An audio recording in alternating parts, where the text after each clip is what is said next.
last accolade that he has to add is the founder of Mantis, and give the floor to Manoli to tell you all about this exciting new tool.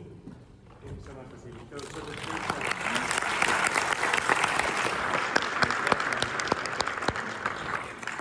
Can we turn off the lights in the center of the stage, please? So I'm here to tell you about a very different way of approaching AI. A lot of people are very afraid of AI right now. And part of the reason why we're afraid is because we feel stuck. We feel left out. And the reason why we feel left out is because not we don't understand it, because we don't understand other humans either. But the problem is that AI right now is a black box. And what I'm here to introduce to you today is the concept of visual AI. Imagine being able to peek inside the brain of ChatGPT as it's thinking, as it's answering, that you see a cartography of ideas, a landscape of thoughts light up exactly as it's considering them. And then when it gives you the final answer, that final answer will have left a trace, breadcrumbs, that basically allow you to now go back and understand what was the AI actually thinking. Okay? That's what I call visual AI. And it will address many of the worries that everybody has today because it will engage our visual capabilities. So the visual cortex is the largest single part of the brain. The language cortex, the language center is tiny, symmetric to the music center on the other side. And that's what we have allowed ourselves to be stuck in the box of. How many times have I heard that chat is the new search, chat is the new data analysis, chat is the new collaboration, that everything we do is through chat. And the problem with that is that it locks the human in the box and it doesn't show you what the underlying data is. So that's what I'm here to introduce to you. I'm here to introduce to you the concept of visual AI and cognitive cartography. Number one, for data science, which is my day job, so I'm a professor at MIT in the area of artificial intelligence, and my mission is to end human disease. I need to understand for that every aspect of the human body, every gene in the human genome, every one of the 2.3 million gene regulatory elements inside our DNA. And the only way to do that is to enable AI tools that are more capable than anything we've ever seen. Understanding human language by comparison is a very simple task. Human language has only been around for about 70,000 years. DNA language has been around for 3.5 billion years. Human language was developed by humans. It evolved under the constraints of our own human brain, which itself evolved under the constraints of human development, of being able to pass through the birth canal, being able to actually run on 5 watts of power, instead of the mega monsters that we heard about requiring rethinking the infrastructure in an entire country. So language, which everybody's excited about, ChatGPT, everybody's excited about, is a very simple problem by comparison. Compare that to trying to understand the 10 to the 60 molecules out there and understand their meaning. The 20,000 proteins in the human body and all of the folds that they can make and how they relate to the hundreds of millions of chemicals. So these are the problems that I'm trying to solve every day. And for that, we developed Mantis. And I'm going to show you what Mantis is. Mantis is, of course, a Greek word. It means the seer, the one who sees beyond, the one who sees latent embedding spaces. And it has the same root as semantic. It has the same root as manthisi, mantheno, matheno, to learn, to understand. And even as mental, the ability to think. And what I'm going to present to you today is how we can use that for enabling data science in a workbench. It's not just a map, it's not just a cartography, it's not like your grandparents' map that you would like lay on the table and point and that's it. It's a workbench, it's a live, dynamic, interactive map. And it allows you to rethink the way that we do innovation, collaboration, investment, or productivity. And it allows you to find systematically connections that we would otherwise call serendipitous. You're at the water fountain at your company, you run into somebody who's working on something similar, you have a great idea. That's serendipity. And we want this systematically. We don't want to leave serendipity to chance. It's too precious to be left to serendipity. So this is where I come from. I come from the world of medicine, and also I come from this land, of course.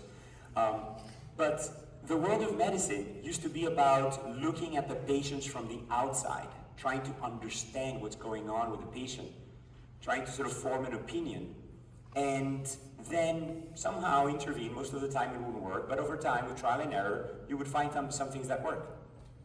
This changed dramatically with the advent of new technologies.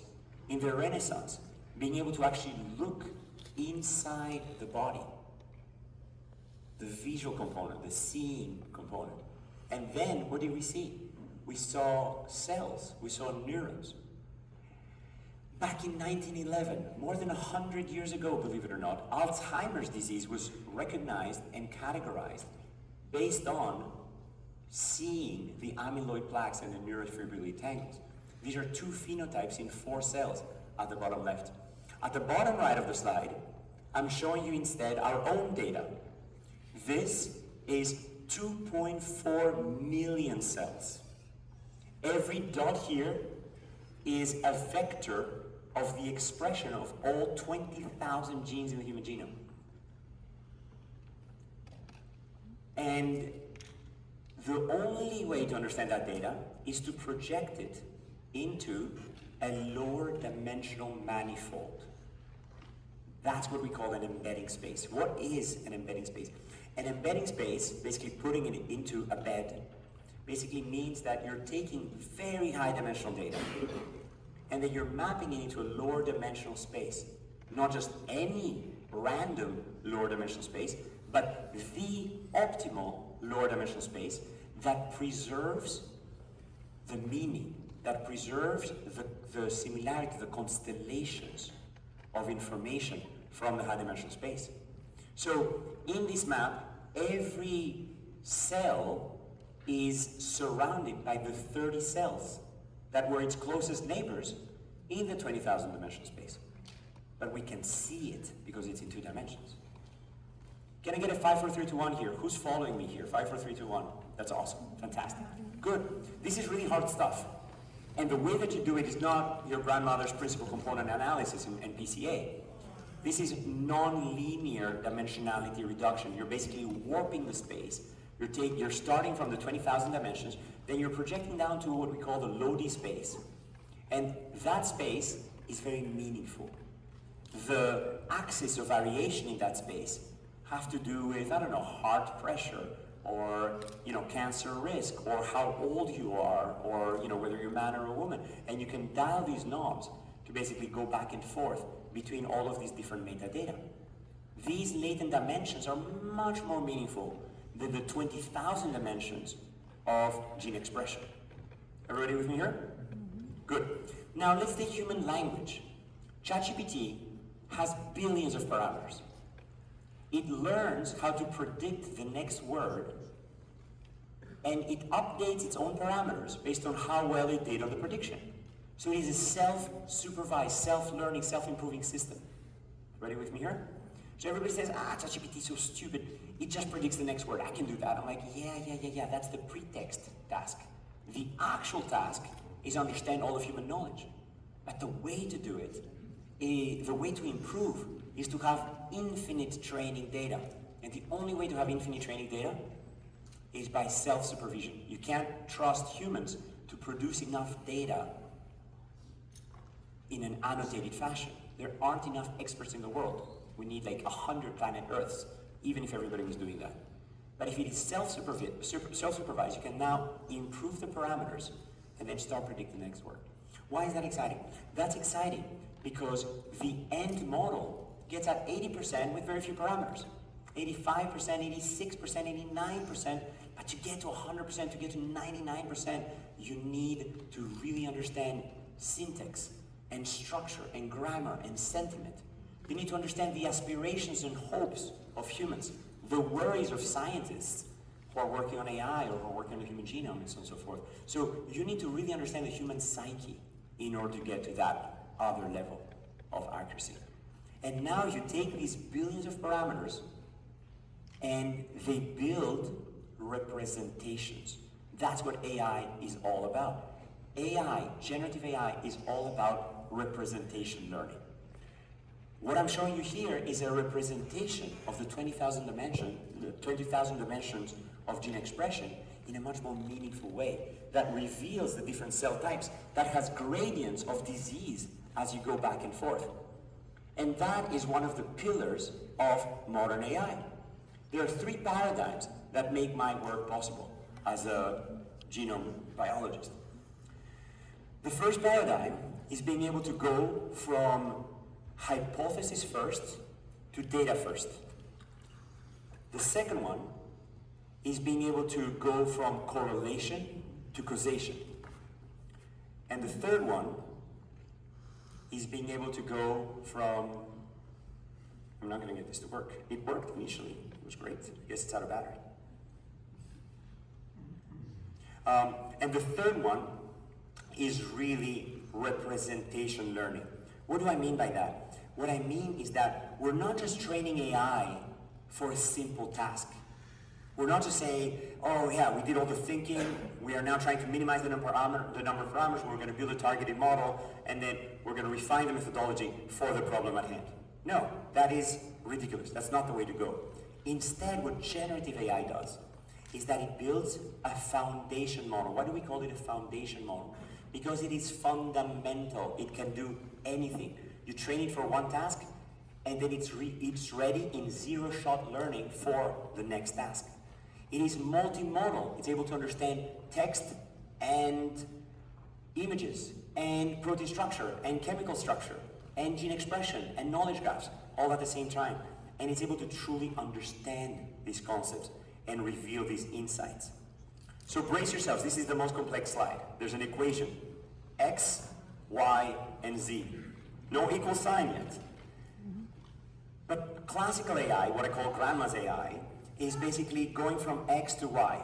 You have a bunch of numbers, and then you combine them in these neural networks that we've had since the 60s, and these are able to approximate any function in the universe, and it's great. But the problem is that you need a gazillion of those, and their training is simply impossible. What modern AI does is that it has a first component of representation learning. This is the part where you learn the latent representation. This is the dimensions of variation that actually make sense. Man versus woman, old versus young, sick versus healthy, Alzheimer's versus cognitively neurotypical, and so on and so forth. So the first part of modern AI is learning the representations. That's what you're doing with next word prediction, with that pretext task. So in image analysis, this is the simplest to understand. It's also the first one with AlexNet, which actually showed for the first time this extraordinary performance compared to every other method that was taught, and that's what led to the transformation of the field. Pixels are meaningless. A light blue pixel could be anything.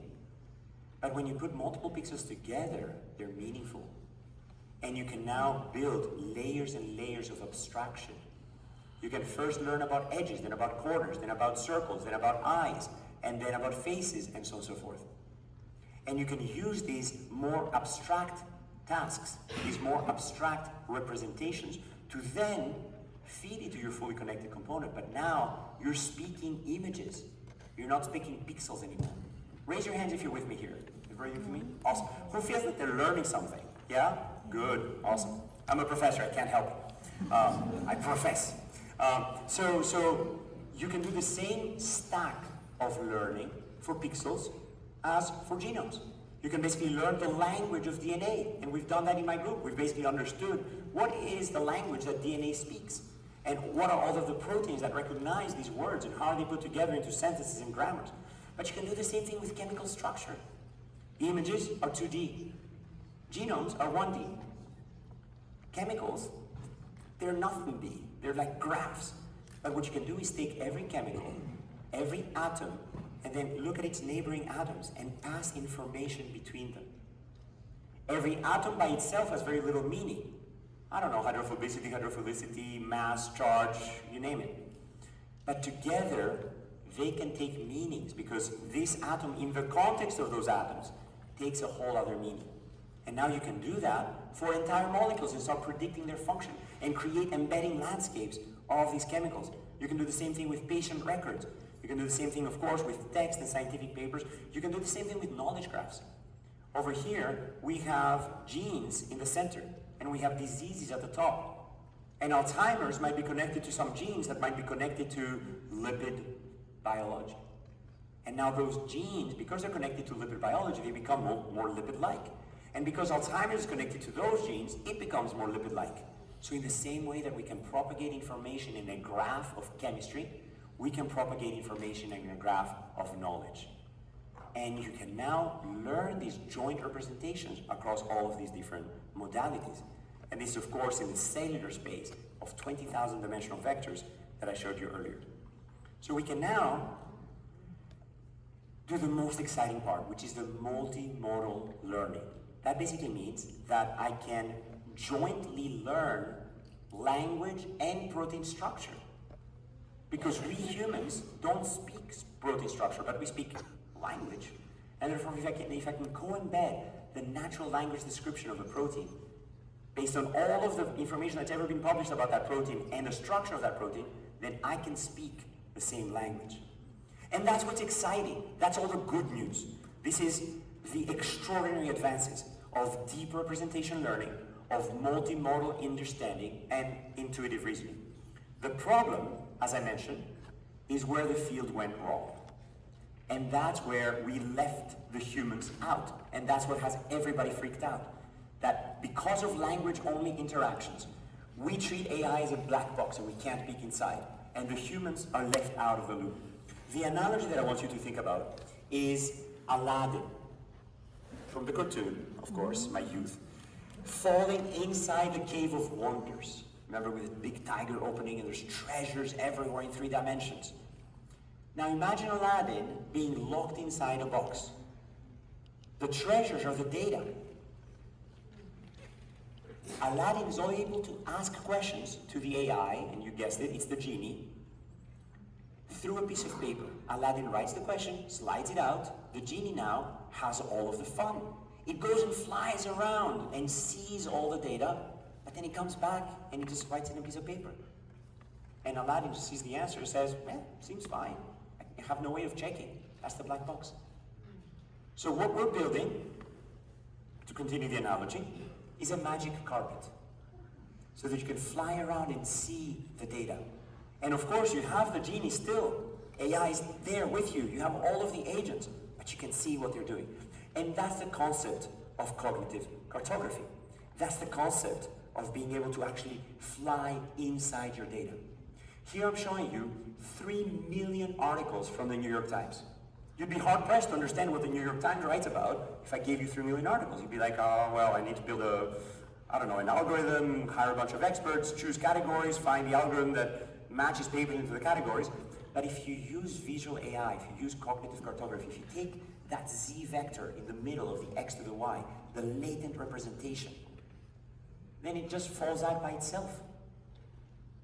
And what's really exciting about this is that we not only have created embedding functions that allow you to take any text and map it into that high-dimensional space, we have created outbedding functions that allow you to take it out of bed, to basically find an empty spot and say, hey, what's here?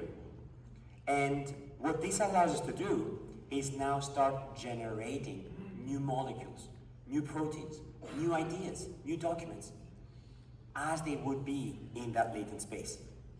But you can do a lot more with that. You can basically go and study every paper that's ever been written by MIT at the top left and create one floor, a cognitive floor. You can then take every grant that the corresponding professors have obtained and create a second floor. That's a cognitive floor as well. And because we're having fun, you can actually take a third floor at the bottom, which is the geographic, the actual physical floor. and you can map the cognitive spaces to each other and to the physical world. You can, at the bottom left, see every class. We're here for universal AI, teaching AI, understanding the relationship between classes. This is every class taught at MIT across different departments. But I don't place it based on the department. Who cares? I placed it based on the knowledge, the cartography. And that allows me to say, oh yeah, fine, you can take that prerequisite. That's probably fine, because it falls in the same place in the cognitive landscape. And the concept of compositionality is extraordinarily important. Basically means that if I add the vector in the little landscape for king, and I subtract the vector for man, and I add the vector for woman, I get queen. So I can actually do computation in that latent space. I can also look at quantitative information on the top right. That basically says, for 100,000 loans that are clustered thematically, what are the functions that allow me to predict if a loan will be successful or not? Over here, you can see how knowledge changes over time. And over here, you can see every startup in PitchBook and how they're related to each other and how they're related to the ownership structure, the founder team makeup. And at the bottom right, you see my own team and how my students are progressing over time. So, as I mentioned earlier, I don't want just a map. What I want is an interactive workbench. That's a place where I get my work done. So we've created tools like, of course, search, or a lasso tool that allows you to select a group of points. You have the ontologies on the right that allow you to sort of systematically see how these are related to each other. We have agents and an orchestrator that are able to answer any query you have. And of course, answer in text, but also answer visually. And you can see the points from which they're drawing their knowledge. You can plot, and you can also ask more complex questions that require writing code. And of course, this is not just a figment of my imagination. This is actually running right here. So basically, we have this cognitive cartography alive and well. And then this is, actually, this is our own team. And this is every conversation that we've ever had in our own team. And you can see how I'm navigating through it. Over here, I have every podcast that Lex Friedman has ever created. And I searched for the meaning of life, interestingly, because that's what we're doing. We're in the business of finding meaning. And very interestingly, the meaning of life was at the very center of the map. So you can see here at the center of the cartography, you have the meaning of life. And next to it, you basically have clusters associated with existentialism and, you know, advice for young people. And then you can, of course, ask questions. You can say, give me some of the most insightful comments and the conversations. You know, what are the commonalities of different speakers in the meaning of life cluster, and so on and so forth. So this is a workbench. You can interact with it. You can open it. You can, you know, like follow philosophical discussions on life and mortality and so on and so forth. So, and this is, you know, for our own team. I'm basically saying, if you want to know what are the advantages of Mantis over Google search, you can just ask Mantis. What are the advantages of Mantis compared to Google search or OpenAI chat? Great question. Here's a clear comparison of Mantis versus Google search. Main advantages: multimodal knowledge base, semantic and spatial reasoning, programmability and automation, visual and interactive navigation, agent-supported collaboration, and so on and so forth. Okay? So this is basically, you know, Mantis.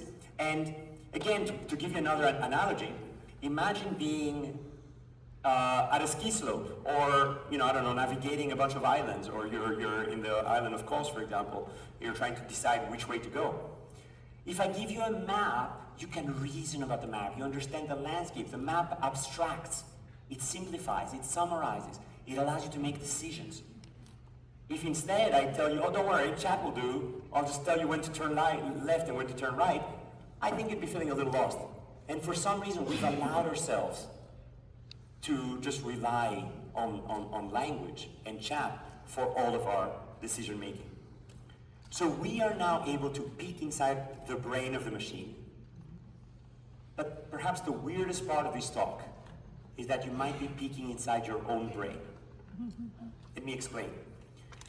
When scientists basically looked at the similarity in the embedding coordinates between different concepts in ChatGPT, and the similarity of the firing patterns of the brains of different participants, they found a one-to-one correspondence. The things that are close in our own neuronal firing are the things that are close in the firing of ChatGPT. So you're able to now start peeking inside the brain of the human. If you want to peek inside the brain of Elon Musk, here's all of his tweets. And I think you'll be immediately knowing what he's thinking about. So that's what Mantis allows you to do. It allows you to build a cognitive cartography, to have extraordinary applications, to build tools, to have coding, to have agents, and to have multimodality.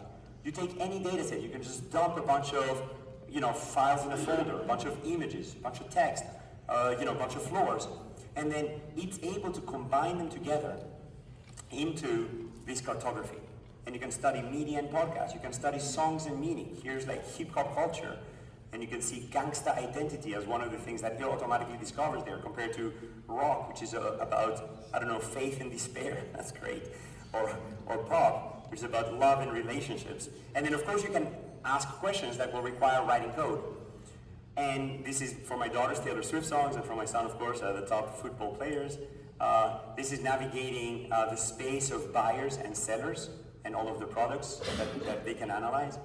This is now looking at your own corporation, the people, the meetings, the documentation, being able to use that inside the government, inside your team coordination. This is again our own team seen through the lens of Mantis. And if you have your own enterprise workflows, you can embed Mantis, you can include it as a component. So here's Mantis inside Google Search. You can basically search, instead of having a list of 30,000 hits, you can basically cluster them and see what are the main clusters. This is Mantis inside Wikipedia. So we have a browser that is able to, a browser plugin, we have a Chrome extension that is able to now go and study a group of articles, in this particular case, of course, about AI, and then understand the semantic clustering of every paragraph across all of these articles, and then click on different parts, and then see where in the documents these are. And this is asking to the AI, what podcast topics are the most popular on Lex Friedman's podcast? So there's two coders that are both understanding the English and writing code. One of them understands the intent, understands the data structure in the back end, goes and maps all of these different documents, and then writes the code to find the answer. And the other one writes the front-end widget that you will then be able to use to see these data in an interactive fashion. And that's at the core of Mantis. These are the 4 pillars. Number 1, the embeddings. Number 2, the knowledge graphs that you extract from the relationships and the entity recognition. Number 3, the agents. And very importantly, number 4, the tools that those agents are able to use. So you can now chain multiple agents together. You can create an agora of collaborative agents that are building and sharing together in teams. And you can empower these agents with tools, and you can build these teams and then share them as, who do you need to hire for this particular task. And I mentioned before the multimodality. Here, you're able to see protein structure embedded completely natively, because we can embed anything that we have a model on Hugging Face for. So you can embed images, you can embed protein structure, you can embed chemistry, you can embed companies and their performance in the stock market. This is 20,000 human genes mapped out. This is every chemical known to man and every patent associated with that chemical, with a subset of the chemicals. And these are the chemicals mapped together in the multi-floor space along with the patents. This is patient trajectories and patient subtypes. This is cellular landscapes, being able to project phenotypes onto them. And these are agents that are able to reflect and reason over this multimodality for drug discovery. We now have agents that are saying, okay, well, I'll begin by searching for cell-type specific mechanisms. I'm going to use this tool, the search corpus. And I'm going to use this other tool, the get module from our expression data, and the tissue, and reading the literature, mapping the papers, mapping the chemistry, mapping the patents, and then being able to design new chemicals with affinities that are unthought of, unheard of in the chemical landscape. And of course, this is just a glimmer of the capabilities. It goes on, and I could go on for hours about this. But I will wrap there, and these are some of the plotting capabilities, some of the 3D. This is collaboration between multiple humans, where you can kind of see each other in the landscape in the same way as in Google Maps. You can basically go navigate a place together, you can see all of your collaborators. And these are the 4 pillars of Mans again, and these are the different components of our team. So we basically have the core component of embeddings in orange, we have the agents in blue, we have all of the tools and automation in purple, and we have all of the knowledge graphs in green. So that's my vision for the future, where we can use AI as a partner to understand these landscapes, but not where we relegate to the AI and it does all the work, but a place where we are using AI as a Google Maps for navigating these knowledge bases, for integrating all of these different data modalities, and for enabling not just a flying carpet, that's, I don't know, too old of an analogy, but instead the cockpit of an F-18 fighter pilot jet, where you can basically see all of this information in all of its richness. So that's where I'll stop, and hope that you guys are excited about cartography, that you're excited about taking all of your data and mapping it into a workbench where you can actually work. Thank you.